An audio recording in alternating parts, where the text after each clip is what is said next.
Greetings guys and gals, this is Jabberwock bringing you the best in esports. Today we have StarCraft Brood War. This is not going to be the Shinhan Winners League or the PDPop MSL or even the Bacchus OSL, even though that is over. This is going to be kind of, I guess a tribute video. This is going to be the Hanabitsoft 2001 OSL Boxer versus Kingdom on Neoblaze. And Neoblaze is a really super goofy map. There's bases at the corners, but not all the bases are like the same. It's kind of goofy. So it doesn't really matter. It's just like the shape of your main is just smaller or bigger. Well, I guess in all maps they're like that, but this is just like really kind of ridiculously shaped.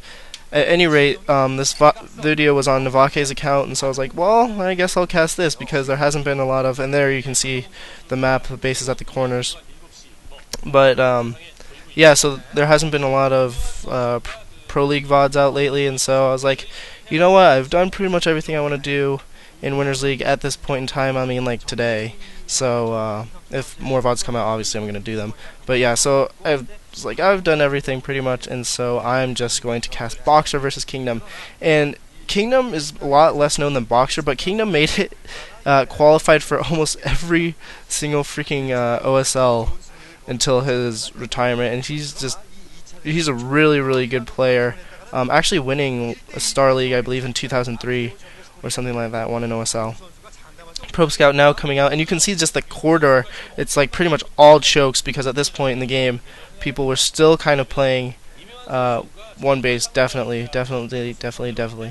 And so the Pro Scout is going to make its way through that snake tunnel path to Boxer's base, gateway and assimilator going down for Kingdom. Meanwhile, Boxer has built a racks and supply depot at his choke point, also getting his refinery. We don't see a 1 racks into CC flash build this time.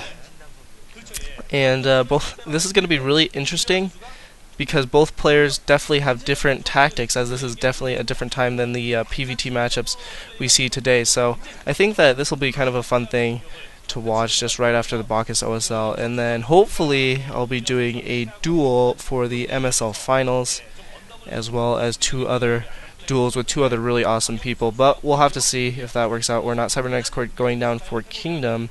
And yeah, so I just wanted to get this video out before my match today against Colorado University, or University of Colorado, because that's who we play today, and so I wanted to get you guys a Brood Wars VOD out before I start pumping out CSL stuff and StarCraft 2 stuff and review stuff today. So hope you guys enjoy. We're probably going to see Dragoon range being upgraded in the near future for Kingdom. Meanwhile, Boxer has gone for his factory, which is, I mean, right now this isn't really too unstandard. You can just see the difference in the facility for this OSL. Both of the players are just kind of out in the open, just have headsets on. They probably can hear the crowd, so that might play a little bit into it, even though they probably do have soundproof. I mean, nothing's 100% soundproof. Robotics facility going down for Kingdom as well, and still has not, he actually typed in something, but still has not researched his Dragoon range, and that SCV just being really annoying, taking some of the minerals back home, and he's probably still going to scout though. Dragoon.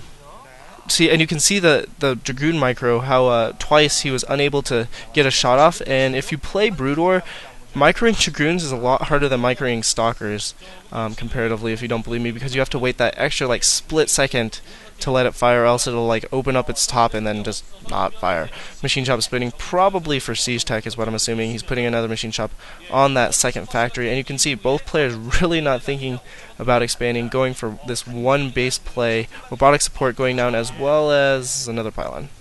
So yeah, so we're going to see reaver and shuttle probably before we see any type of observer play, which is definitely okay, definitely safe, especially cross positions, and as the only cloaked unit really that's going to do any type of damage would be a Wraith. But I think that Kingdom is well inclined that Boxer is not going to go for any type of Wraith play. That Marine, don't know if he saw that probe, but he's going to go out for a scout anyways. In the meantime, we do see the first shuttle coming out, and I believe that on that ridge, I don't think that there's any way to get on that ridge besides dropping your units up there. I'm not sure if there's a ramp later on in the map, or anything like that. Both machine shops now spinning, so we are going to see vulture speed and vulture mines. I actually might not even see siege tanks, so it looks like he didn't go for siege tech first, like I had first anticipated, and he's got about 5 vultures coming out here, lifting up that barracks, allowing them to get through, and he's going to do some harassment. So maybe getting that Reaver first was a bad idea, but honestly I don't think so, simply because the cross positions are just going to allow him to do that. And Kingdom actually might be taking this extra base here. Here comes Boxer though with his vultures coming in for an attack. And Reaver in the base, but this Reaver is probably going to dud, probably not going to do any damage. And there you see no damage, I believe, done on that, well, a little bit of damage actually done on that vulture. But vultures should get one-shotted by Reavers. So obviously not doing the full effect of the damage. Mine being dragged off into that Dragoon.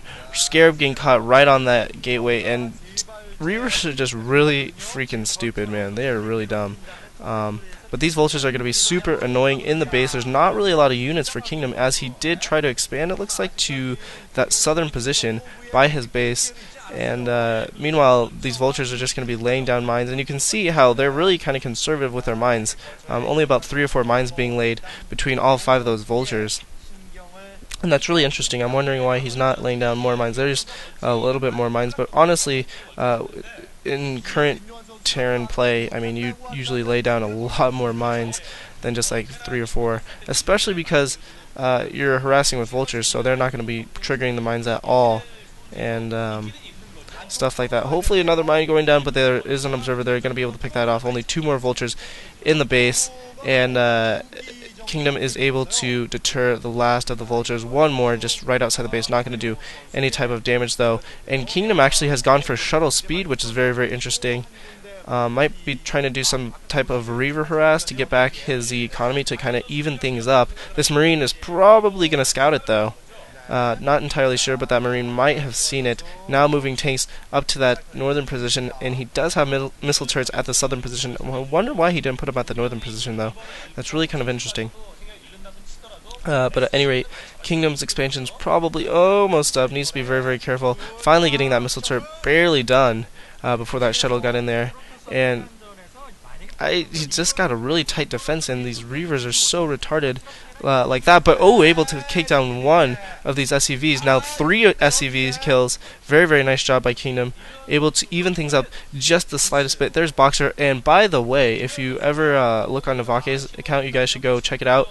And check out Boxer's Wings. It's like a new TV series on GameNet or some TV channel in Korea, and it is freaking awesome. The first episode was really awesome, really moving. It just tells Boxer about his comeback and how he's trying to make it in SC2 now.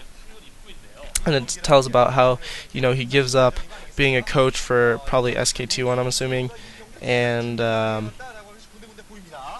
he could have been like financially secure, but now he's gonna have to make it. You know, he's gonna need sponsors, and he's gonna have to make it in the SC2 world to make a living out of it. So it's very, very interesting. You guys should definitely check it out. Boxer now moving out with some of his tanks, as well as quite a few SCVs, 4 SCVs in the mix. They're just gonna set up that siege line as well as put up some missile turrets. So not too different, actually, not really all that different. We do see a little bit of deviation between the Terran play now and the Terran play before. But yeah, building. Oh man, the Reaver right in the middle of everything. Very, very nice. Needs to make sure that doesn't get picked. Oh, not entirely sure. Probably should have picked that up a split second earlier. But Boxer just absolutely hammering away at these Dragoons and able to pick off that Reaver. That was very, very good. I think Kingdom had a little bit of a missed micro there. The Reaver could get 1 shot off, and he needed to pick that up though, and he failed to do so. Able to take down the tank with him, but really not going to matter. He doesn't have the amount of units that he really needs. He has expanded, but that means that pretty much he's not going to be able to produce the units that he needs to.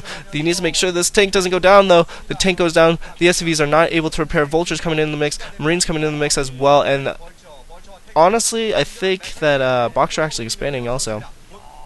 So very, very nice.